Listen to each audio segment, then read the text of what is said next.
Hello, this is Jason with JR Productions in Williamsburg, Ohio. And this is some flight cases that I'm building. There is a couple guys out there that have shown you how they build the flight cases, like DJ Mikey Mike. And basically I've watched all 8 of his series on building the flight cases. And so I got to... took me a while to figure out what I was going to build. I've got some line array speakers that I needed to put in the flight cases because I'm still using them in the boxes.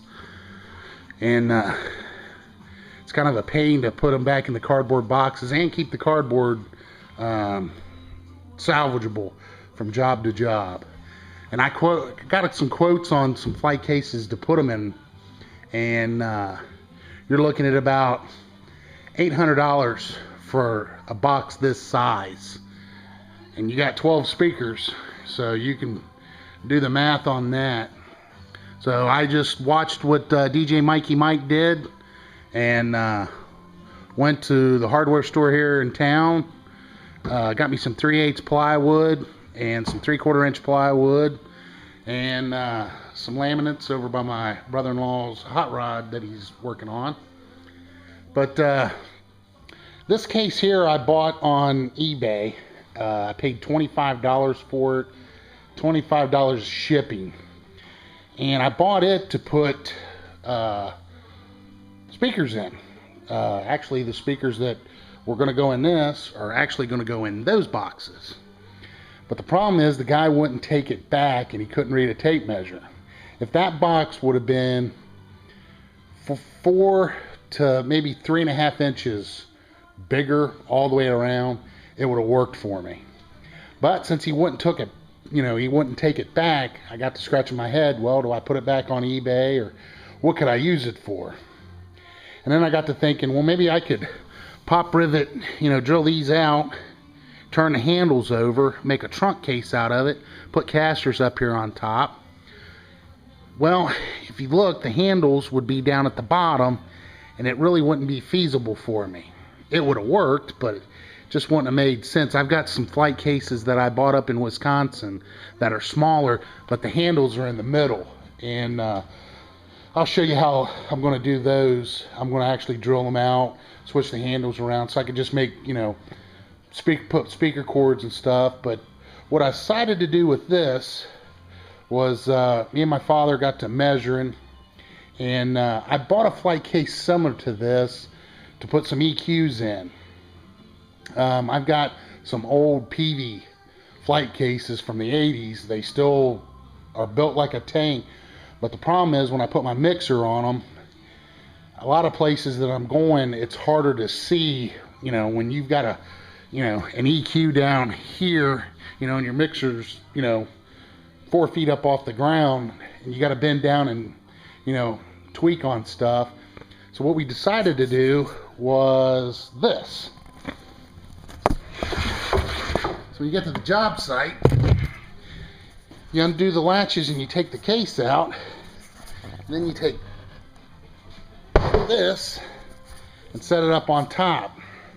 Now my flight, my EQs are up off the ground a little bit.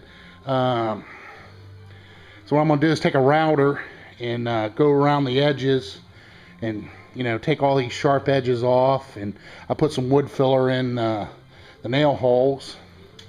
I liquid nailed this to this. I could have got fancy and routered to where this would have been a nice, but basically all it's going to have in it is I'm going to put a firming power conditioner, a DBX drive rack, some compressors, and then I got 2 dual 31 band DBX EQs, the older ones, so I can make this into a monitor EQ when I've only got maybe a 4 mix, or if I just got one monitor mix. You put some casters on this, some 4-inch casters, and when this comes up out of that tray, so it's actually going to double protect my EQs. And I got some quotes from, people that make flight cases, and just that flight case, just like, basically the similar. It's going to be a 10 space rack, double cased. You're looking at $600 to $800. And now with the way the economy is, every dollar I can save goes towards something else. So you figure I got $50, from eBay on the silver case, and $18 for a 3/4 inch sheet, which actually I measured out right from them cases. So this basically was some scrap, would have been scrap. So it kind of worked out for me. I'm gonna put after everything's done, I went and got me some stain. I'm gonna stain it, polyurethane it, and once I get the rack rails from Penelcom, I'll be able to come back here and wire everything up into the Furman. That way when I get to the job site, just run a feed from either the amp or the powered speakers right into the drive rack, turn it on, and go to town. One other thing that I did that I don't know if it would have been a problem, because I didn't see Mikey Mike do it, was there was a couple spots where there was knots in the plywood. So I just bought a little tube of wood filler and just filled it to where it was, there wouldn't have been a hole, because I don't know, when you put that laminate on there with that hole in there, if it would indent down or cause it to, come apart. Throw a light sanding on it, and should be a good case. I ordered my extrusions, ball corners, ordered everything. The only thing I am going to do different than what Mikey Mike did for his speaker cases is I'm putting 2 latches on both sides. I thought about the hinges, but just about everything I got really is not on a hinge, and it's just easier to, and I'm going to put 4 swivel casters on the box. That way I can spin it if I need to get into a tight door. If you've got 2 mounted fixed wheels, a lot of places I go, you've got to kind of maneuver around a hallway, and it's just easier if I've got everything, swivel casted, and it go right on in. But yeah, I'm pretty happy of the way them things turned out. I actually, my dad has a buddy that's a finished carpenter that has big table saws.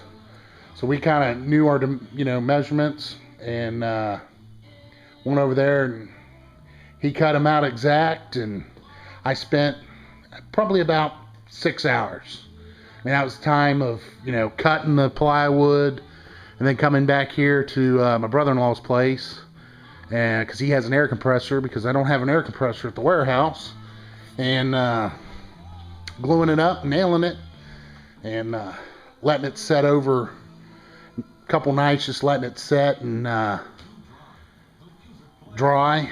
Then I went and, like I said, and got that wood filler so I could wood fill it, so I just didn't know about that laminate. I didn't know if it was going to look, if it would suck it down and make it look like a hole or not.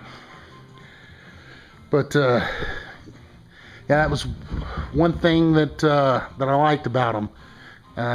So I can put 2 of them up in my trailer. Actually, I'm going to put 4 of them. I'm going to cut a hole out here in the top to put a caster.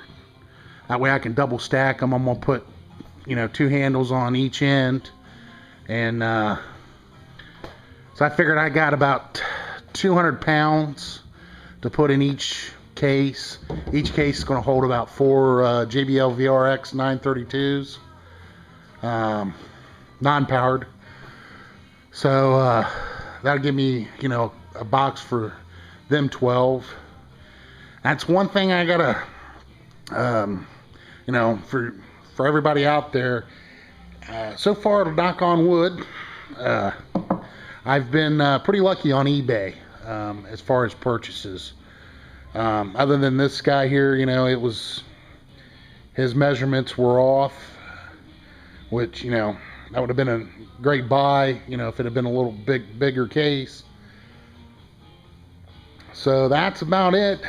Just put some comments or whatever down at the bottom.